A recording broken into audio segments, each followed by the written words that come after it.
ලංකාවේ වීර ඉතිහාසය සදා කාලයටම ලියා ඇති නාමයන් අතරින් අතිශය බලවන්තයෙකු නන්දිමිත්‍ර යෝධයා විශේෂ ස්ථානයක් හිමි කර ගනී.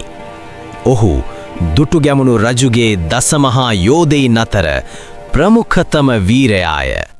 බාලවියේ සිටම නන්දිමිත්‍ර අසාමාන්‍ය ශක්තියකින් යුක්ත විය. සමහර ජනප්‍රවාද අනුව ඔහු කුඩා වියේදීම දැවැන්ත ගල්උස්සමින් සතුරන්ට භීතියක් උපදවුවා යයි කියවේ. අනුරාධපුරේ බලය අල්ලාගෙන සිටි එලාරා රජුට එරෙහිව දුටුගැමුණු රජු සටනට පිවිසි විට නන්දිමිත්‍ර ඔහුගේ අතට අත දෙමින් පෙරට පිය නැගීයේ. සතුරු කොටු බිඳ දැමීමට ඔහු ඉදිරියට පැමිණියේ භය නොමැතිවය.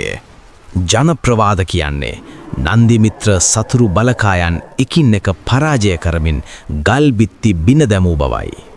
ඔහුගේ ශක්තිය හමුදාවේ උත්සාහයද දෙගුණ කළාය. නන්දිමිත්‍ර යෝධයා සරලව යෝධයෙකු පමණක් නොවේ. ඔහු භක්තිය, විශ්වාසය සහ රට වෙනුවෙන් කැපවීමේ සංකේතයකි.